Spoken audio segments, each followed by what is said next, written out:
KPBS On Demand is supported by the San Diego County Toyota dealers, presenting a new 2025 Tundra designed to combine performance and comfort with up to 437 horsepower and 10-speed automatic transmission. See your Toyota dealer, the San Diego County Toyota dealers. We make it easy. Now playing on the Parker Edison Project. Even if it's maybe a predominantly black film, a lot of times you're going to be in mixed spaces, and there is still different ways that different people consume their entertainment. That's up next on the Parker Edison Project.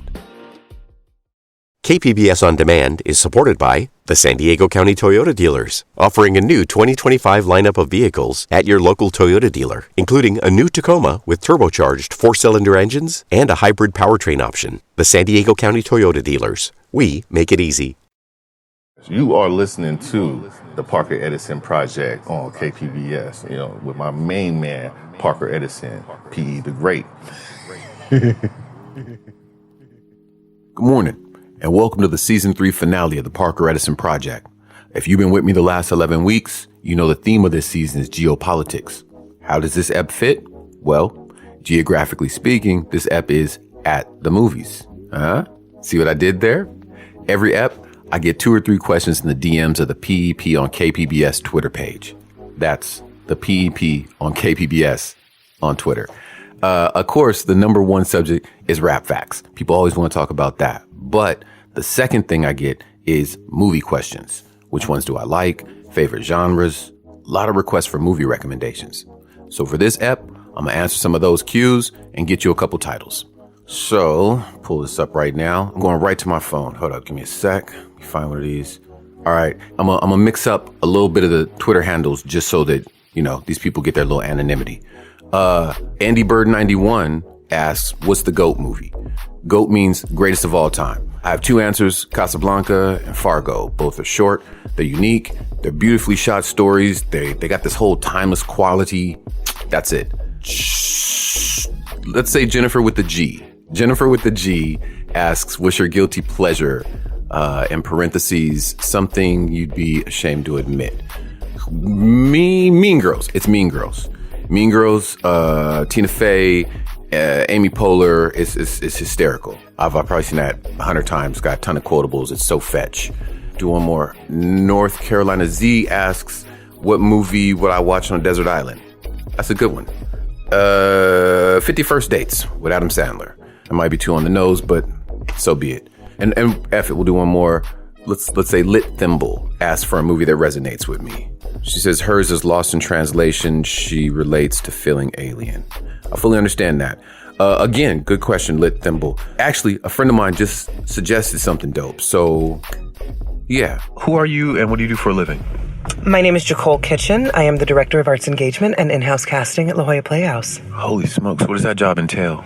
It entails community partnerships and meeting people who want to do dope things that I have the resources to be able to put behind and make it happen. Do you like theater more than movie theaters? 2 very different experiences that it is hard to say one versus the other. One, you are able to sit back and relax and just watch on the screen, whereas one, you have to be an engaged audience member and be very aware of yourself, your surroundings, and knowing that the people on the stage can see and hear you. Ooh, that's deep.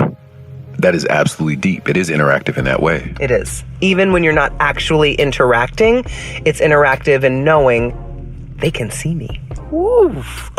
Ms. Kitchen, I'm asking people to tell me about a film or a movie moment that really resonated with them. Do you have a film or movie moment that you recommend to people? I actually just watched a movie that I highly recommend, 10 out of 10, and it is the horror comedy The Blackening. It was phenomenal. This is a satirical horror movie, but it is unapologetically blackety black.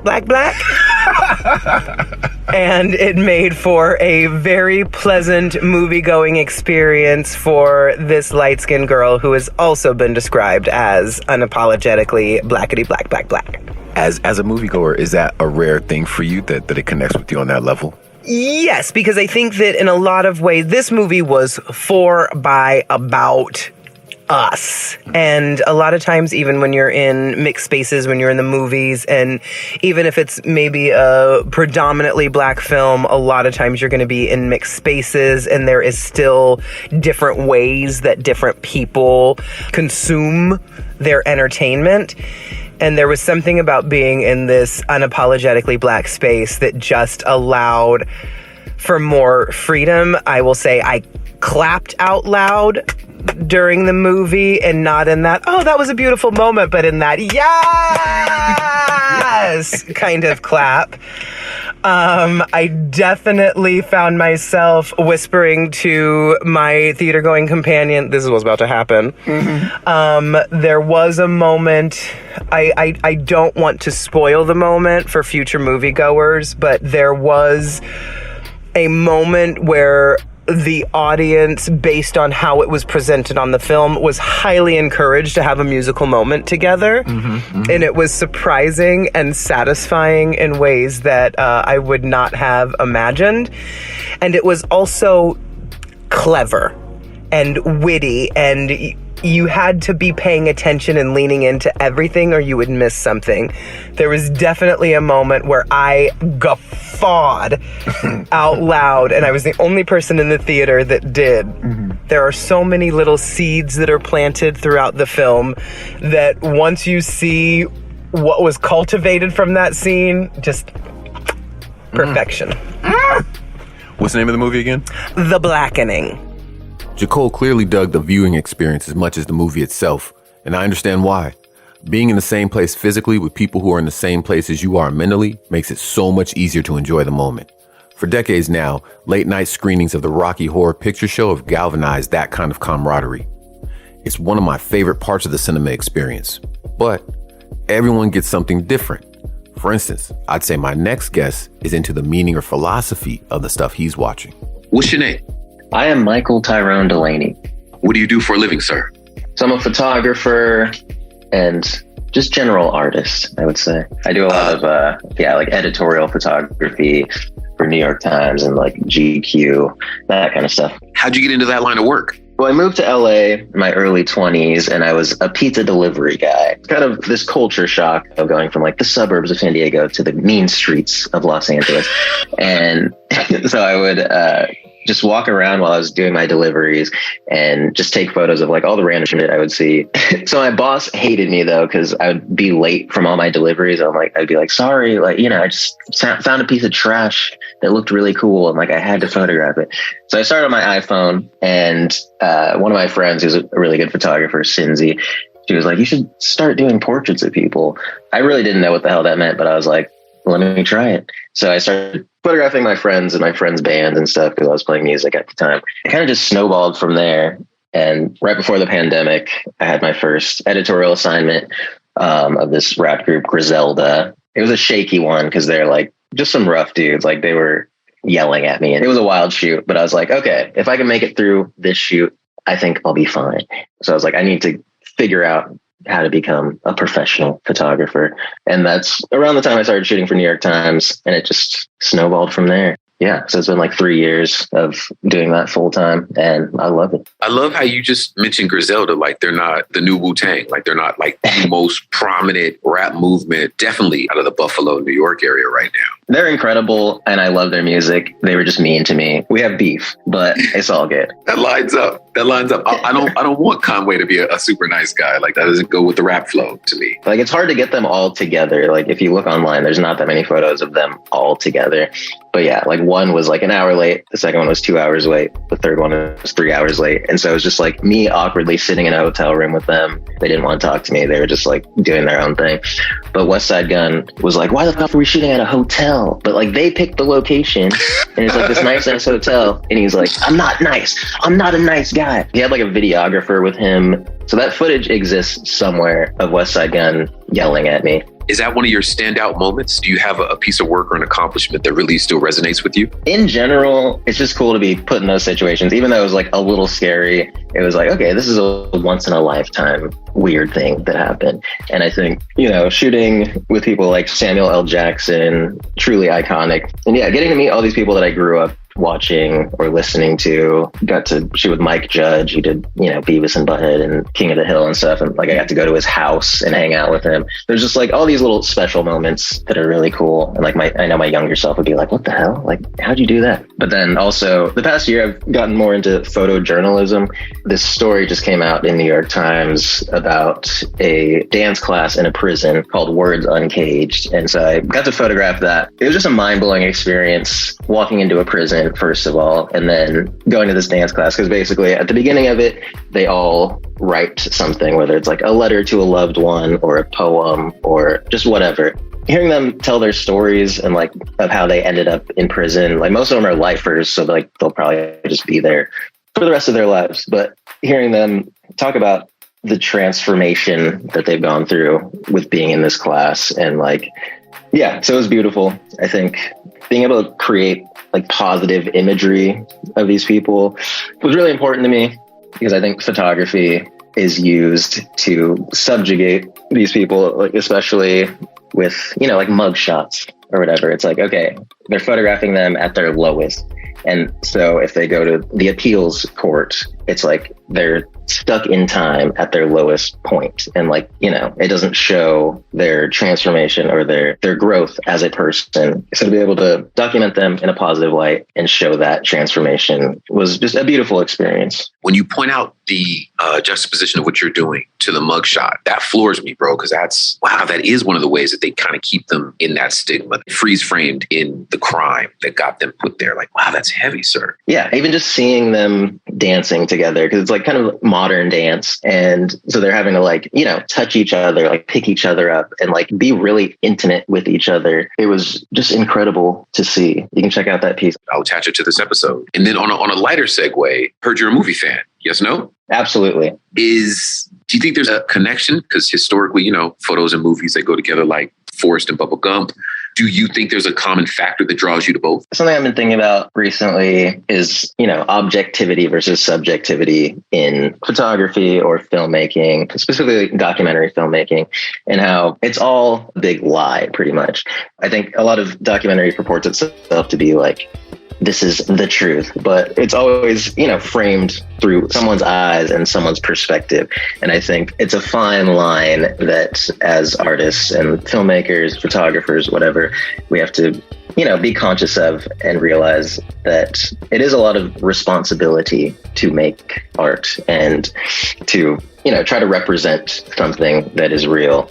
What I've been thinking about as far as, moving into filmmaking. So that's kind of what got me into photography is I wanted to go to film school. I didn't get in because I just had straight C's. Getting into photography, I was like, okay, let me figure out how to frame a shot at least. Like, let me just figure out the basics of that. And then, yeah, that kind of just took over my life for a while. So now I'm regrouping and figuring out how to make films. So I've been writing a bunch of stuff and trying to figure out my next moves with that. I'm asking guests for a movie moment that still resonates with them. Do you personally have one? Yeah. There's this film, Burden of Dreams, which is directed by Les Blank, who's one of my favorite documentarians. He's basically documenting the making of one of Werner Herzog's films, Fitzcarraldo. And so they're filming in the jungles of Peru, I believe, because they're basically trying to get this steamboat over a mountain, which seems impossible. And so they hired local tribes to, work for them. But at that time, there was like a civil war going on between these factions there. And like there was a plane crash that happened and like a bunch of the crew got badly injured. 2 of the boats sank while they were filming. They lost their star. Like Mick Jagger had to go back to America. Everything was going wrong. They're like battling, the weather in the jungle. Basically, there's this scene where Herzog says, if I abandon this project, I'd be a man without dreams. And I don't want to live like that. I live my life or I end my life with this project. That was just so palpable because there was just all this confluence of terrible things happening. Like he couldn't get the funding for it. And he was just like stuck in the jungle, but he's like, I can't give up. And so for me, that resonated just because I'm like, oh yeah, we need to bleed for our art. We really need to give everything, even if we freaking die. You know, it's like to uncover this like ecstatic truth of life, we must give it all. That really resonated with me. Am I going to have to go home and watch a freaking Werner Herzog movie again? Michael, you're too interesting for people not to look you up. Give me a social media handle so they can find you. Yeah, I'm just at Michael Tyrone Delaney. It's just my name on Instagram. Yeah. I'm from the same school of thought as Michael on this. Art is the truest depiction of the human experience. It's of the utmost importance that some of us, the designated trailblazers, go to whatever lengths necessary to maintain this brilliance. These are the things that will describe us to future generations. So, even if I don't want to, the fact that I can relate to the director's dedication will make me watch Michael's recommendation. I don't want to. I'm gonna. Tell you what, let's go to break real quick so I can complain about it to C-Ray. Be right back. Stay tuned for more of the PEP. Hello, good listeners. My name is Adam Greenfield, and I'm the host and creator of the Written Scene podcast. In it, I have in-depth and, admittedly, sometimes shallow conversations about writing with writers and artists of all kinds. We talk path, process, and what the artist life is like, for better or worse. So subscribe and listen now on Apple Podcasts, Spotify, or wherever you consume podcasts. Hello, my name is Trevor, and I am the president of Powder LA Clothing Company. And we are known for our super soft, highest grade fleece cotton hoodies. Organic materials and no chemicals are used. They're super comfortable, and we feel that our hoodie is one of the best out there. We can be found on social media, on Instagram at powder_LA, as well as powder-la.com. KPBS On Demand is supported by the San Diego County Toyota dealers, offering a new 2025 lineup of vehicles at your local Toyota dealer, including a new Tacoma with turbocharged 4-cylinder engines and a hybrid powertrain option. The San Diego County Toyota dealers. We make it easy. This is Real DJ E3SD, and now back to the PEP on KPBS. 3 years ago, in our first episode ever, I talked about the impact of the almighty Wayans family. You like that ice cream joke in Eddie Murphy's stand-up comedy classic Delirious? Ever notice how much it sort of sounds like a Damon Wayans joke? The Wayans and Robert Townsend had a big hand behind the scenes in that flick. But I digress. I did 6 Degrees of Separate Wayans as a way of mainstreaming an observation that had been said forever at black barbecues and barbershops. Now that idea is accepted across the board. So today, I take great pleasure in officially retiring the game segment, 6 Degrees of Separate Wayans. This is very, very cool. I also said in that first episode that I got the concept for this segment because every other morning, my old roommate and I would hang out in the kitchen and play 6 Degrees from Kevin Bacon, but with black people. The Wayans family kept coming up, so eventually we just changed the title. Super grateful he allowed me to use the concept, and I had to hit him to have him play at least one time before I put it away forever. We're brothers. Just so that they know, what's your name? A man of many names, but most people call me Rich. It's Rich Prophet, Dick Baker, Dick Diego, Richie Cunningham, Opie Taylor. I'm feeling you, Mr. Dynamite. All right, well, for the listeners who aren't familiar, this is 6 Degrees of Separate Wayans, and the almighty Wayans family, as Rich said, is so prominent in Hollywood and their roots run so deep. And every so often, I like to find a fantastic, intelligent guest and have them try and stump me with the name of somebody that I won't be able to connect to the magnificent Wayans dynasty. And no one ever does, but maybe Rich can. Rich, give me your first name, man. I gotta throw in the stipulation, is I need you to find the way to Don Cheadle through Burt Reynolds. Oh, geez, that's easy. Don Cheadle is in Boogie Nights with Burt Reynolds. With Burt Reynolds. Burt Reynolds is with Adam Sandler in The Longest Yard remake. Oh, and nice. Adam Sandler was on SNL where Damon Wayans was. Okay. Yeah. I got another one that plays off of that. So who you got? Vanna White. Damn. I was gonna say, Liz, the whitest lady in show business. So white. Her last name is White. I can think to this. Let me see. Okay. Vanna White. I have a feeling you're gonna like this just because, TV, movies, you like, and we're of that vintage, that particular vintage where this will hit. Bro, I gotta tap out on this one, man. I gotta tap out on this. Who's that? So starring as herself, right? Vanna White was on L.A. Law. L.A. Law, created by Mr. Stephen Bochco, who created NYPD Blue. And believe it or not, Paris Barclay, director of Don't Be a Menace to South Central While Drinking Your Juice in the Hood, directed a bunch, or at least a handful of episodes of NYPD Blue. So from Keenan to Paris to NYPD Blue to Stephen Bochco to LA Law to Vanna White as herself. Sipowicz? You got Sipowicz in there? Yeah. Dennis France, who also was on Hill Street Blues, which was Stephen Bochco. I think his first big hit. Oh, man. Okay, so last one, third one is a charm. So Morgan Freeman, without the obvious factor of Jim Carrey, Bruce Almighty, in Living Color. Morgan Freeman. I just found this jewel today. Okay, let me do some math real fast. I'm going. Well, Morgan Freeman was in the movie Lean on Me, and Lean on Me has Robert Guillaume in it. He said, "I'm the head and in charge," and that is sampled by Prodigy of Mobb Deep, and Havoc has worked with Method Man. Method Man is not, but Capadonna from Wu-Tang is on Winter Wars on the soundtrack of Don't Be a Menace. That's a stretch, but that's my 6.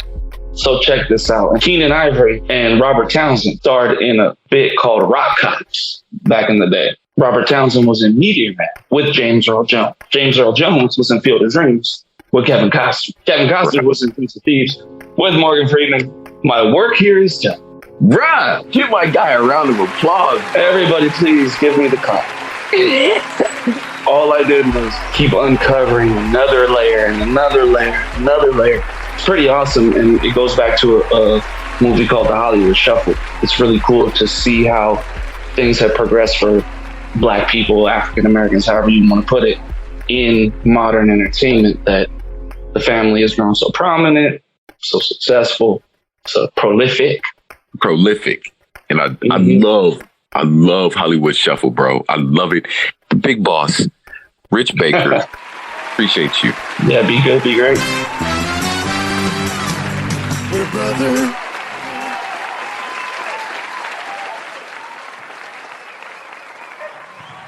Oh, yo, it's gorgeous out this piece. AOE3. Yo, what's up, Pete Double? What's up, my man? You're getting it, B. Out here getting it, black man. Yo, what you doing, man? Oh man, I'm just enjoying the day and all that, man. But hey, what you up to? Where are you going? I'm gonna go catch Loud Mike and PJ. I'm doing this episode on movies, and I'm asking cats for recommendations. In fact, you ahead, bro. Hey, is there any movie that has a scene that still moves you? Oh man.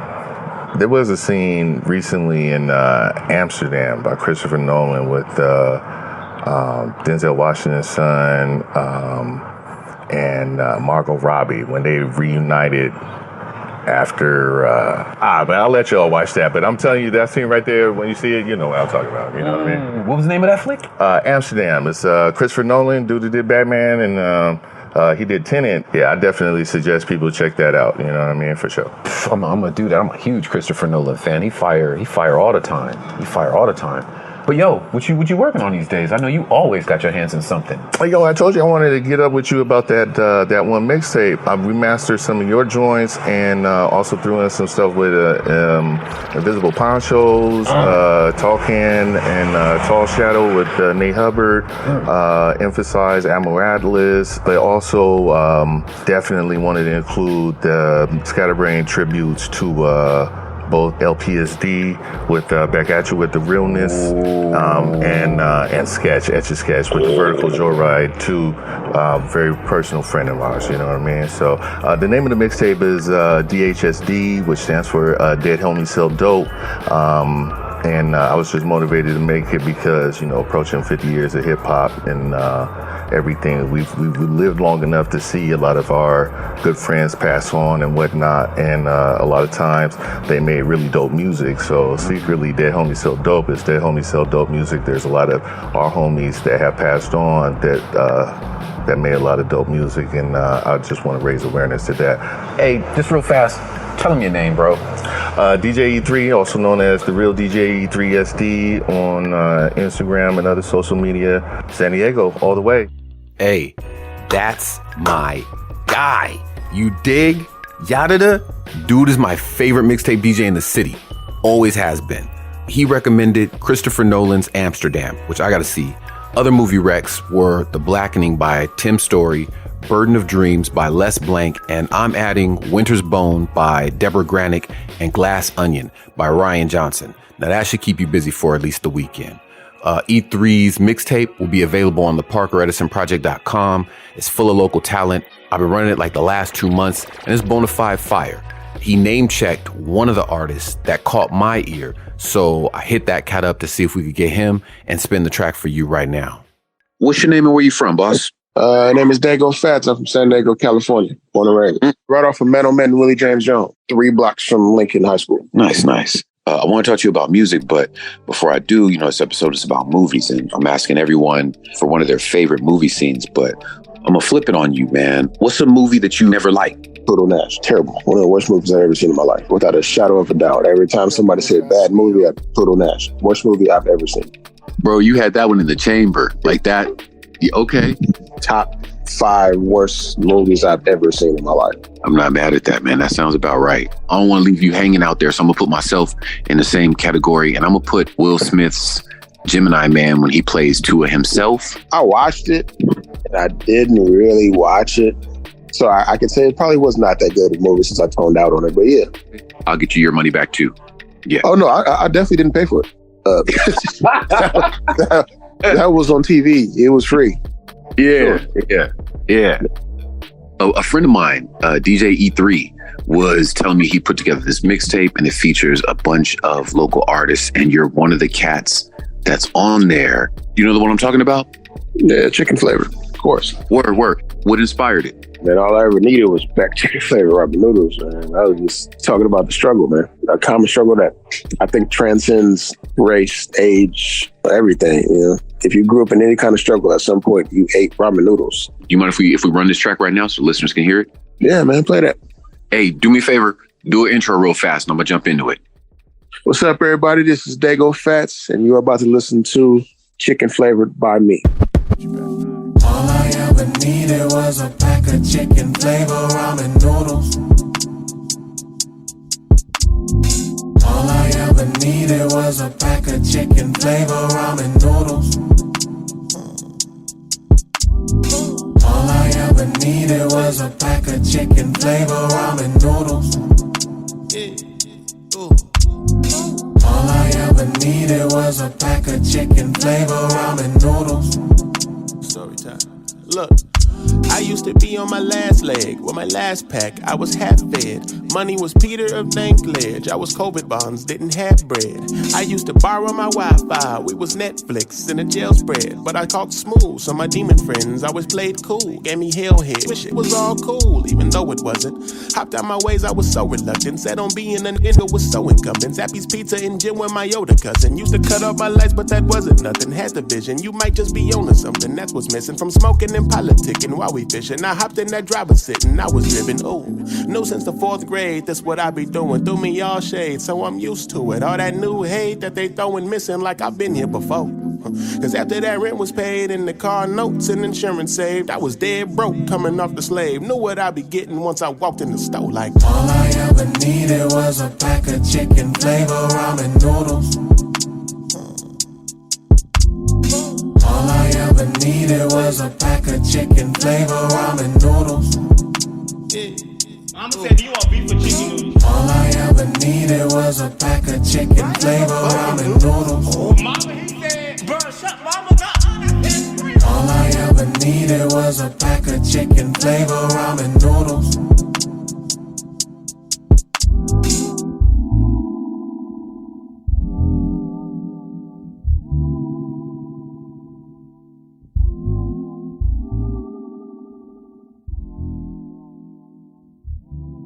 Hey, thanks for stopping in. The Parker Edison Project is produced and hosted by yours truly, Parker Edison. And of course, the good people at Platform Collection. Be sure to subscribe and catch the next episode on Apple, Spotify, or wherever you get your podcasts. If you have any questions or comments, visit the Parker Edison Project or hit us on Instagram at, you know what? I don't even want to finish the credits. Would you do me a favor? Can you finish those for me? Chris Reyes is head of audio production. Lisa Jane Morrisette is operation manager, and John Decker is the associate general manager for this content. This program is made possible in part by the KPBS Explorer Content Fund. I love saying that because it reminds me of Sesame Street. Y'all stay safe out there. Hey, wait, before you go, what's your name? Idella. Thanks, Idella. KPBS On Demand is supported by the San Diego County Toyota dealers, presenting the new 2025 Camry with refined design and performance. Visit your local Toyota dealer to learn more about all the features the new 2025 Camry offers. The San Diego County Toyota dealers. We make it easy.